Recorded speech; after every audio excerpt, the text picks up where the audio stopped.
Yeah. All right, just going to start my today's lecture, and this is going to be very important from point of view of examination. So what we are going to do right now, we on daily basis, we try that we are at least advanced for 1 or 2 days, because you can understand that nowadays the topics are very large. We are already going with the subject of um, management and human resources management, and this is very large subject, and you can know that by going through all the video lectures. You can experience that even today, in the today morning, I sent you 7 video lectures for the particular day, that was Tuesday. Okay, so this is why we have decided to give some advanced topics. So tomorrow as well there will be more than 3 lectures for paper second, and for paper one I think there is one lecture. So we are trying our best to cover the paper one's tomorrow lecture in today's as well, and for paper two as well, so that it do not burdenize you as well and us as well. So now just going to share the screen. This is going to be very important, and uh, I'll be sharing you what we have prepared for you in this specific lecture. So this is going to be related to uh, industrial relations, and the industrial relations is a very important part for our examination. Okay, industrial relation is the topic I'm going to start in this specific video lecture. So this part is important for, I think, all the aspects relating to human resources management. When we talk about human resources management, so first of all we have to understand what is the meaning of HRM that we have gone through. After that I have taught you regarding how the personals are managed, how the human resources are managed. We have already talked about the different functions of HR aspect. Then we did about the different terminologies involved and different chapters. Like individually I taught you regarding recruitment we have gone through. Then we did about selection. Okay, then orientation, induction, each and everything we have gone through. And this specific lecture is regarding industrial relations. And what does it mean? This is also the part of human resources management subject, which is the sub part of the subject management. So now what does it mean actually? Industrial is a separate word, and a relations is a separate word. When we talk about the relationship of the parties, relationship of the parties in industrial base, in industrial base, when we talk about the relationship of the parties in industrial base, then this concept becomes the industrial relations. Okay, and this is very important to go through, because tomorrow's lecture is also regarding workers participation in management. And if you know regarding what are the different kind of grievances, what are the different kind of grievances, and what are the different disciplinary measures the industry or the government can adopt, only then you can be able to understand regarding the workers participation in management. So what I have told you, that you must have the knowledge of what are the different kinds of disputes that human resources or employees can have, employees can have with their employers. What are different kind of uh, disputes an employee or HR can have with their employers? This topic, if you have gone through, only then you can understand about the workers participation in management. And this specific topic is the part of industrial relations. And industrial relation means the relationship between the parties involved in the industrial base. So this is why we have decided to select this specific topic, although specifically in the syllabus this is not written, but this is my terms. This is my terms and my wish that I have to teach you each and everything. So that's why in this particular video lecture, we have taken industrial relation as an important topic, and we shall be talking about that. I shall be telling you what are the different theories and approaches regarding the industrial relation. Okay, then I shall be telling you what are the different parties of the relationship of of industry. And after that, I shall tell you if there is any kind of dispute, then what is the process to solve these kind of dispute in industrial relation base. So this is going to be the overall structure of this specific video lecture. I hope you would have got the complete idea of what we are going to go through. Okay. So what are industrial relation? When we talk about John T. Dunlop, this personality is the famous personality behind the ideology of industrial relation, and they have written a very great book as well, which is famous till date. And one or two times the questions regarding this specific man has been asked. Okay, so you have to understand, you have to cram in your mind what book he has written and on what basis he has written. With each line we give you some information which is very useful from exams point of view. So what is industrial relation? Industrial societies necessarily create industrial relations defined as complex interrelations among workers, management, and government. So now you would have got some idea regarding what we are going to talk about. So what is industrial relation? This is the complex interrelationship among three parties. Among three parties. Okay, there are three parties involved in the industrial relations. Okay, the very first party is worker and their association. And the second party is the management, that is the owner of the company or the organization. And finally there is government. Okay, there is government. So these are the three parties involved, and when we study the relationship between these three actors of the industrial relation, then this is called this is called the concept of industrial relations. Just understanding about the relationship between these three parties is known as the understanding of a relationship of an industry. So this is all about industrial relationship definition. Okay, so now these are three actors involved only in the industrial relations. Okay, industrial relation is prevalent between three parties only. The first one is worker and their organization. The second one is employers and their organization, and finally there is government. Okay, I shall tell you one by one what is the role of all these parties in the industrial relations. So when we talk about workers and their organizations, they can be anything, like they can be trade union and just the union, or just the collaboration, or these kind of things. So their role is just to stimulate and force the management to give them the more kind of salaries or wages.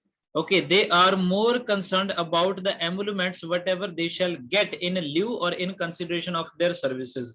So the basic purpose of workers and organization as an actor of industrial relation is to stimulate the organization or the owner of the organization to give them the salary and wages on timely basis. And whatever the employers and their organizations purpose in industrial relation is, their only purpose is to get everything desired, get everything desired done by employees, by employees.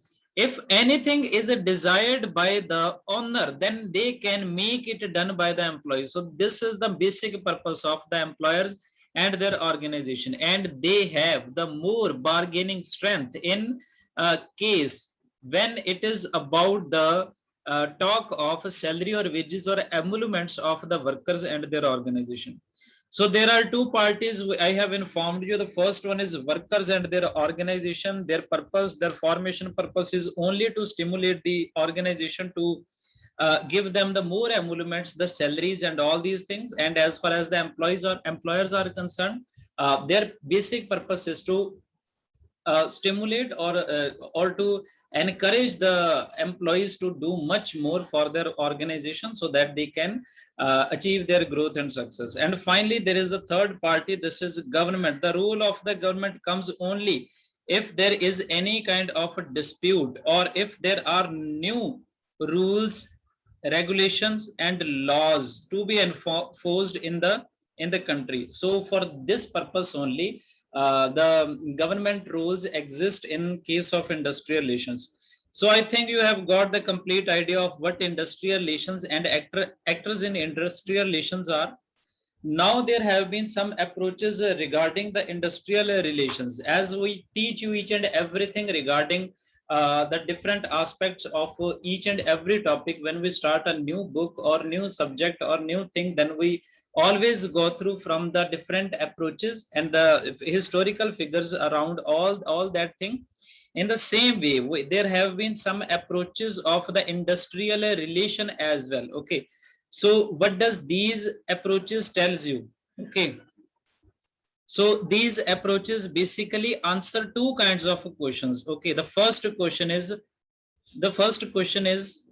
how are industrial relations established?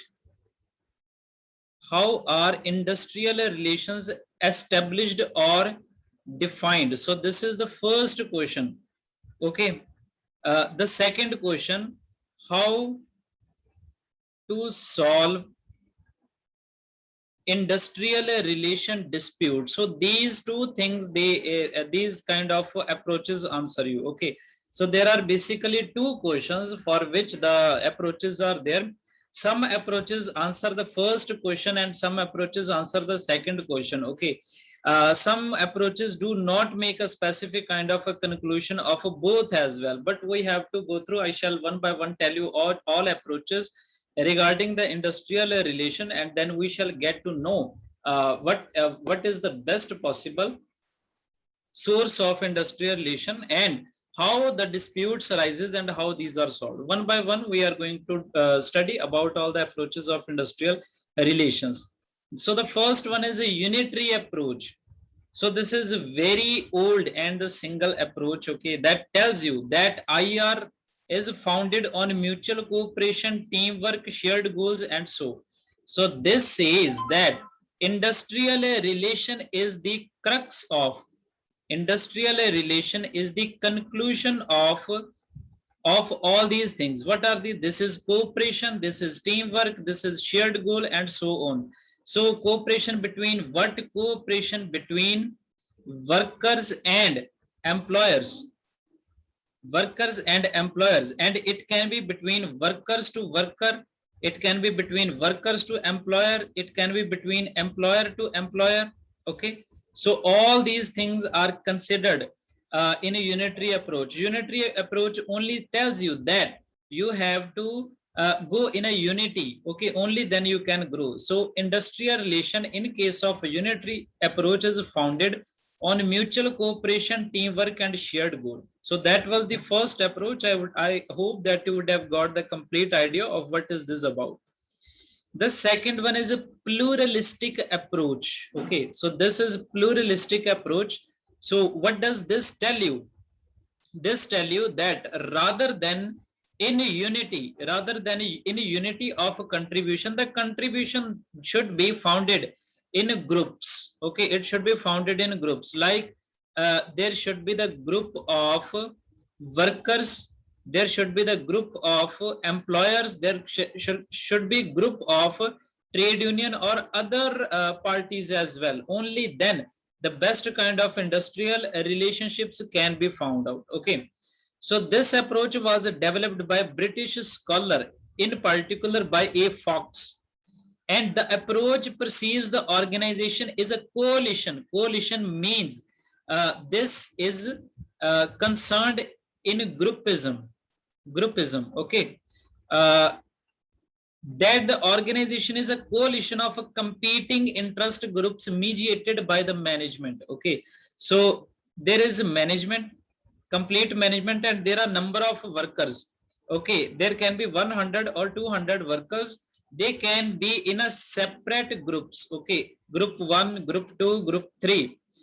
And industrial relation is founded in a group interest under this approach. So they tells you that management has to take into account not only the unity or the unitary of the individual employee, but they should consider the employees as a group. So only in this way the industrial relations can be built upon, and these can be made viable. So these are the things you have to understand about a pluralistic approach. So unitary approach talked about cooperation by all the individuals, and pluralistic approach talked about the group interest of the different employee groups. Then the third one is a Marxist approach. This views that it just tells you that you have to revolt for your emoluments. Okay, you have to revolt for your interest, and you have to revolt for your salaries and wages, because you shall always be dominated by upper class. Okay, you shall always be dominant. That was said by Marx, and okay, and it was said to the workers that you have to revolt. In a pluralistic, Marxist also view conflict between labor and management as inevitable. They tells you that there shall always be the conflict between labor and management. But Marxist, unlike pluralistic, regards conflict as a product of a capitalist society based on classes. They always tell you that there shall be the prevalent of a capitalist society, which is always going to think about productivity only, and they are not concerned about the labor. So therefore, labor capital conflict shall be there, and that cannot be resolved by bargaining, participation, and cooperation. So what Marxist wanted to tell you, they just wanted to say that there is the prevalence of a capitalist society, and the each and every employer just wish to increase their productivity and nothing else, and they are not concerned about what employees need. So there shall be the labor and capital conflict, and that cannot be resolved by bargaining, participation, and cooperation. So you have to stand for your rights. So that was said by Karl Marx, and this is the Marxist approach as it is known. Then the next one is a psychological approach to industrial relation. Okay, so this is the fourth one. This just tells you that the industrial relations are based on the differences in perception of management, union, rank, and file workers. Okay, they just tells you how the industrial relations are established. They are established because each and everyone has a different thinking. Each and everyone has a different psychology. And if they are ready to understand the thinking or psychology of each other, only then there can be the prevalence of industrial relation. They means to say that management has to understand the perception and psychology of union. Union has to understand the perception of and psychology of management. In the same way, there shall be the psychological approaches, because each and everyone is a different in all aspects. So in this way you can create the industrial relation foundations, only they understand each other's perception. So this is why this approach is famously known as a psychological approach to industrial relations. Now we move to the next one, and this is going to be the fifth one. This is sociological approach to industrial relation. So this is just saying that organizations are communities of individuals. So this says, so this particular approach sees the organization as a separate community, Okay, so there are number of communities around you. Okay, community A, community B, community C, community D, and this specific approach sees the organization as a separate community. Okay, so organization are communities of individuals and group with different personalities, educational and family background, emotions and sentiments. So there should be, so this is the reason why there are differences, because in an organization, there are number of workers working. Okay. They can be having different personalities, different educational background, different family backgrounds, different emotions, and different sentiments. So they can be the possible reason for industrial dispute. And these differences in individuals create problem of conflict and competition among members of industrial society. So this approach tells you only how the dispute arises. Okay. So this particular approach tells you the only reason for industrial dispute is the differences in personalities, educational, family backgrounds of all the workers working in a single organization. So this is about sociological approach to industrial relations. Now we move further. This is the human relations approach to industrial relations. This just tells you this approach implies that relationship between employee and employer as two human beings. So if they sees each other as a separate human being and they respect each other, only then there can be the sound base of industrial relations. Okay. So the owner or the employer should not see employee as a product or as a machine or as a tool. Okay, so employer should see his employee as a human being to whom he has some responsibilities. So this approach just says that if they both feel regarding each other as the human personality and they understand each other, only then there can be the sound basis of industrial relations. So this theory regarding the industrial approach was human relation approach. The last one, I think this is no, this is the next one. This is regarding Gandhian approach to industrial relations. Okay. So this specific theory told you that that was on the fundamental principles of truth, non-violence, and non-possession.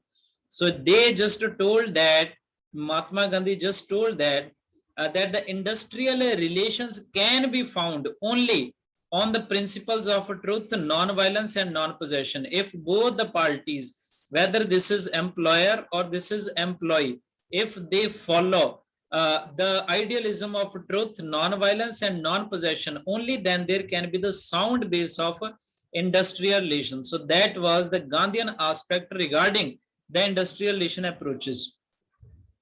The next one, or this is the last one, I think. This was the Dunlop approach. I have already told you that John Dunlop was a famous personality.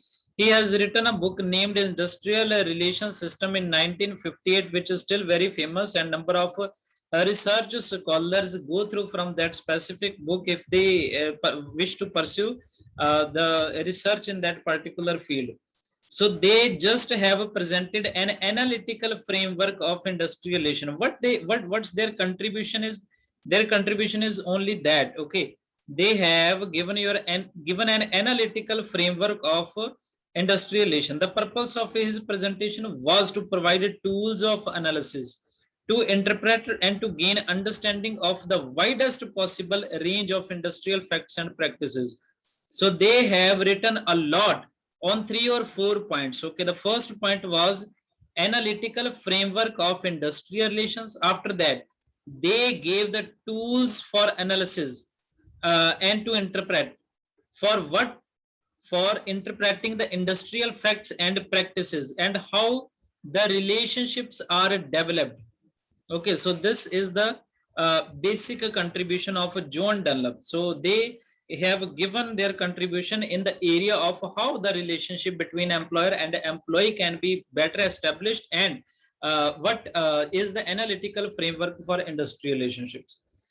So all these things were regarding the approaches to industrial relations. I have already given you information about the parties of that, and in the beginning of the lecture I told you that we shall be talking about what can be the different possible kind of disputes and how these are resolved. So in this we are going to talk about methods of settlement of industrial conflict, which are also known as industrial disputes. Okay, so what's the meaning of dispute? First of all, we shall be understanding this, and after that I shall tell you how these are resolved. Dispute is simply, in case of industrial dispute, this is a simple definition. What is this? When there is prevalence of any kind of employer employee employee dispute. If this any kind of quarrel or dispute between these parties, this is known as industrial conflict. And it's not that this is between an individual employer or an individual employee. It can be between employer and a trade union. It can be between the community of employers and community of employees. Okay, these are the possible reason why there are strikes. These are the possible reasons why there are lockouts. Okay, so all these things are there. So in context of industry, the industrial dispute means the dispute between the employer and employee. And one of the major and possible reason is the salaries, wages, and emoluments of the employees, and that can be working conditions as well, because if these are not well, then employees shall not work and they shall just revolt and dispute, and there shall be dispute between these parties. So I think you would have got the idea of what the meaning of a dispute is in context of industrial relations. Now we shall talk about what are the different methods of a settlement of industrial dispute. Okay, because there have been some of the important methods which we have to understand. Okay, so there are only 5 methods of industrial dispute, and after that I shall teach you regarding 3-tier system of solution of industrial dispute. First, we shall talk about all these methods of in the settlement of industrial conflict. So if there is any kind of a conflict between two parties, the first one is employer and the second one is employee, employer union and employee union. If there is any kind of conflict, then how this conflict is going to be settled? So for settling that kind of dispute, there are 5 ways. The first is investigation, then mediation, then conciliation, then voluntary arbitration, and last one is compulsory arbitration or adjudication. So one by one, I shall be teaching you each and every way of a settlement of industrial conflict. So the first one is investigation only. Okay, this is what does it happen? What happens in the investigation? This is conducted by board or court appointed by the government.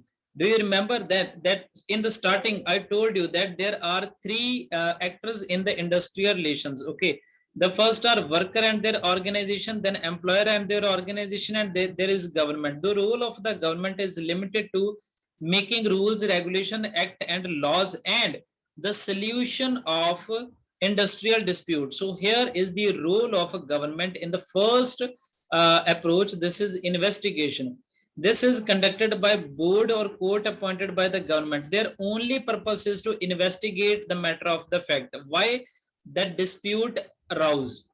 Okay, why there is dispute and how this can be settled. Okay, so this is a board or court, and that is appointed by government.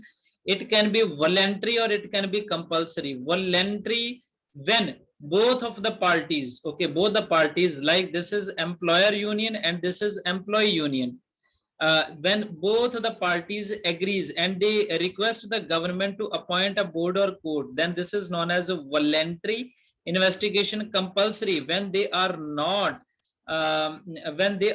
settled to a specific point, then government can compulsory can make it compulsory for investigation into the dispute of industrial relations. So this is regarding investigation. That is the first step or the first part, how the industrial conflict can be settled. Then the second one is mediation. The second process is mediation.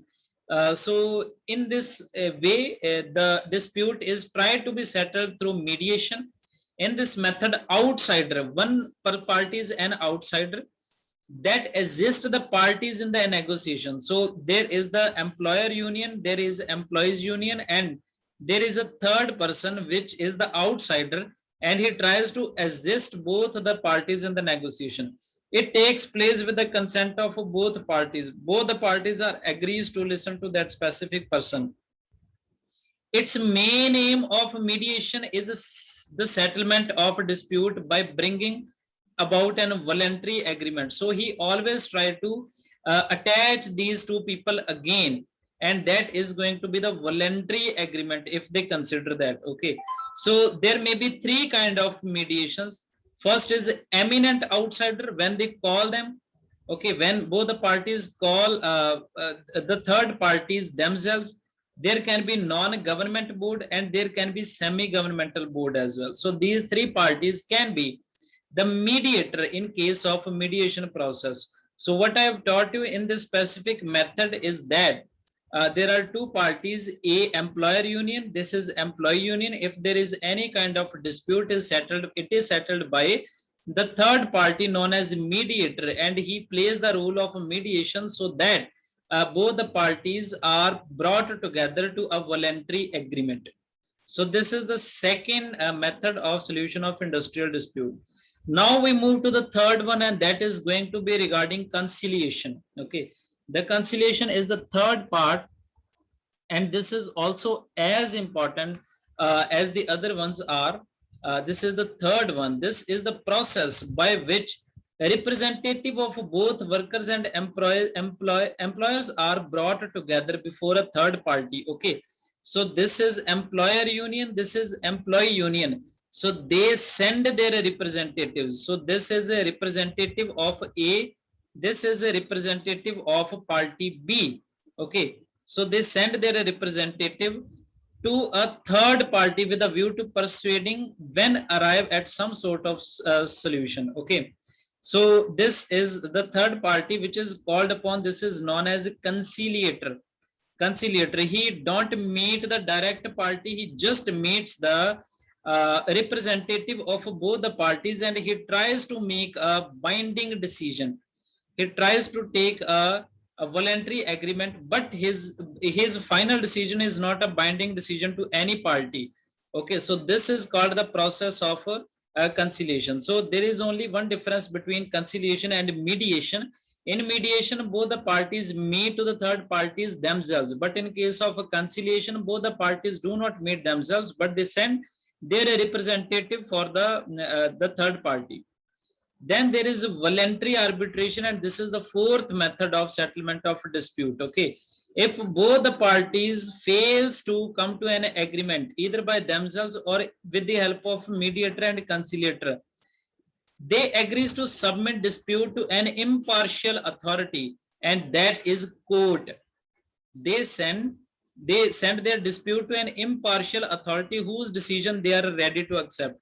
And they always tell you, whatever the decision you shall take, we shall accept it, and that shall be binding to us. Okay, that shall be binding to us. So what you have learned in this figure, there are employer union, this is employer union, this is employee union. Okay, so they just take the help of third impartial authority, and it tells that whatever the decision you take for us, we shall agree with that and we shall accept it to the best of our extent. So this is regarding voluntary arbitration, and I think this is the last one, and this is compulsory arbitration or adjudication. Okay, in India this happens. This is the direct case of court, direct involvement of a court. Okay, in India compulsory arbitration is enforced because collective bargaining was not used for regulating wages and other conditions of employment. Whenever the court sees or feels that there is kind of exploitation of labor or wages and collective bargaining was not used for regulation of wages, then compulsory arbitration or adjudication becomes possible.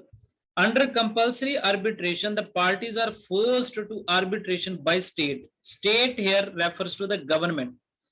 When they fails to arrive at a settlement by voluntary method, or when there is a case of national emergency. These things you can go through at yourself, but my purpose is to teach you only that thing, that sometimes when the collective bargaining or the workers were not taken care, where is the case of, when there is the case of their regulation of wages and condition of employment, then there is the involvement of the state, this is the government, and they take the binding decision, which is known as compulsory arbitration or adjudication. So this is the process, and this is done through three-tier level or three-tier level.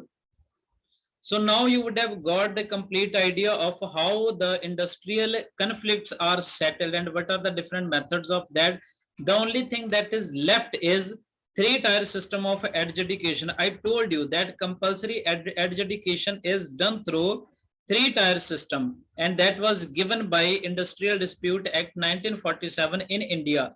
And there are three-tier system of adjudication of dispute. The first one are labor court, the second are industrial tribunal, and the third one are national tribunals. Okay, so these are lower level courts, these are upper level courts, these are higher upper level courts. Okay, they have their own jurisdiction, they have their own powers which you have to go through at yours. Okay, because each and everything is very easy, and you have to cram that what are the different functions of these. Okay, so I have told you that there is a three-tier system of adjudication in India. The first is labor court. If we talk about that, so what are these? One or more labor courts may be constituted by the appropriate government for adjudication of industrial dispute relating to any matter specified in second schedule. Okay, so why labor courts are there? So in the Industrial Dispute Act 1947, there is second schedule, and it contains some of the topics regarding industrial dispute, and these topics can be solved in a labor courts only.